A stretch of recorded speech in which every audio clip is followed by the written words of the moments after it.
Let's talk Witch Hat Atelier. This anime has amazing animation, magic system, and storytelling. But what stands out for me are the characters. This would be a 2-hour video if I try to cover all of them, so in this video I will focus on Qifrey, specifically how he is introduced. What makes his introduction special is that we learn everything we need to know about him in the very first episode. Character introductions can make or break a character. Overhype a character, and the audience will feel let down if they don't live up to the hype later in the show. Make them too annoying or dull, and you will have to work really hard throughout the show to transform them into someone the audience likes. A lot of times, the show will try to elevate the introduction by having the character look cool. Take Levi or Gojo as an example. The first time we see Levi, he takes down multiple titans with ease. Up until this point, titans seemed almost unstoppable, but here is Levi just slashing away. Gojo is also similar. We have Megumi saying how overpowered Sukuna is. Sukuna himself is saying how overpowered he is. And then Gojo effortlessly makes a fool out of Sukuna. The immediate reaction to both of these characters is, cool, I want to see more of them. Granted, their introductions also give us character. We are shown Levi's softer side and that he deeply cares about his comrades. And, well, Gojo is Gojo. The mood shift when he enters and how unconcerned he is by the entire situation tells us quite a lot. But even though we get those moments, the main thing, the most memorable thing, is that they are cool and strong. Even X's introduction from Chibihiro X, who I praised in my previous video, hinges on him looking cool. And then we have Qifrey. I think that we can all agree that Qifrey fits into the category of fan-favorite characters that Levi, Gojo, and Daze are in. But instead of an average cool or bizarre introduction, we get something completely different. What makes Qifrey stand out is his kindness and warmth. Before you click off, let me explain why this is so unique and interesting. The first time we see Qifrey is when Coco knocks into him. Just the way he stands and holds his bag already tells us quite a lot about him. He is standing in a corner holding his bag with both hands. He is occupying as little space as he can. There is nothing grand or cool about him. Usually, you would find shy or awkward characters in this position. To emphasize this, Qifrey and Coco say, huh? At the same time, in the same tone. Since they have the same reaction, our brain immediately connects the two. If a sweet little girl had the same reaction as him, then this guy should also have similar traits as her. When you finally see Qifrey's face, he looks like an awkward little puppy, especially with that nod. These few seconds give Qifrey the exact opposite traits from what you'd expect from a character like this. Instead of a boisterous and confident, bigger-than-life character, we have this. Now, seeing this, my mind immediately went, okay, they're showing him this way so that the reveal how cool he is would hit harder later on. I know how this will play out. And then I was immediately proven wrong when he said his first line. It's quite all right. It was my own fault. A poor place to stand. I was expecting his response to be, it's fine, don't worry about it. But instead he said, it was my own fault, a poor place to stand. This is huge. Instead of being introduced as a cool character, Qifrey is introduced as a kind character that knows how to act around children. If you think I'm overreacting, then let me ask you this. How many characters can you name that are good teachers and are good with children? That are not the tough love kind, are not just kind and patient, but actually know how to interact with children? Personally, I'm struggling to think of a single one. If you're still confused why this line is so special, let me explain. If he had said, it's fine, don't worry about it, then the blame would fall on Coco. She's the one to blame for knocking into him, but because he is nice, he doesn't mind.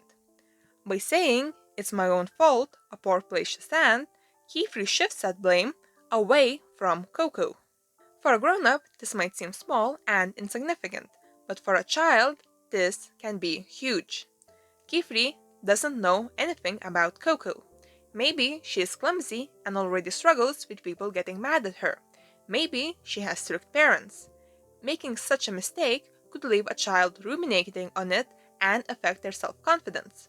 The way Kefrey handled the situation, none of that blame is on Coco. And besides, it was Kefrey's fault for standing there. If you were in a shop, decided to stand next to a door, and a worker who was doing their job accidentally bumped into you, then you would apologize for getting in their way. So, Kefrey reacting this way also shows us that he doesn't see children as lesser. This little interaction made you want to see more of Kefrey. And it wasn't because he was introduced as cool or eccentric, like so many fan-favorite characters are. No, this is different. This is unique. Then we get Qifrey mimicking Coco again. That has a similar effect as that little huh at the beginning and continues to build Qifrey's character. Finding out that he is not from the Pegasus carriage and him saying that he can come another time if they are too busy only enforces that he is humble and kind. Another act of kindness and understanding is when Qifrey says that Coco's skills are real magic. He heard that Coco wanted to be a witch, so he immediately knew how to praise her and boost her self-confidence. And then we have our first red flag. After Coco tells him her story and how badly she wants to be a witch, he makes this expression. Something immediately feels off. A kind character wouldn't make that expression after hearing that story. He asks her to tell him more, but is interrupted, and we don't learn what he wanted to ask. We then learn that Qifrey is a witch, but again, it is not done in your usual grand style. Him asking Coco to guard the door is a common tactic, but still, he tries to get Coco involved so that she wouldn't feel completely left out, and his reaction after isn't common. After the spell, he immediately calls out to Coco. Even if this was a tactic to keep Coco out, Qifrey shows her attention, showing Coco that what she did or was supposed to do was actually important. If Coco had stayed by the door, that attention would have improved her mood at least a little bit. And then we have our little red flag number 2. From what we learned about Qifrey up until this point, it is logical to assume that he would consider taking Coco as an apprentice. A sweet and kind person learns that a girl absolutely adores magic. He should at least consider it or think something like, too bad I cannot take her as an apprentice. But no, he doesn't even think about Coco. His thoughts are solely about the picture book. Both here and here, he doesn't think about Coco's feelings. And that contradicts what we have already learned about him. Something isn't adding up here. And then we finally get Qifrey's epic moment. But even that isn't like other characters' epic moment. Leeway's and Gojo's epic moments focus mainly on their skills. But in Qifrey's case, he doesn't even do anything that impressive.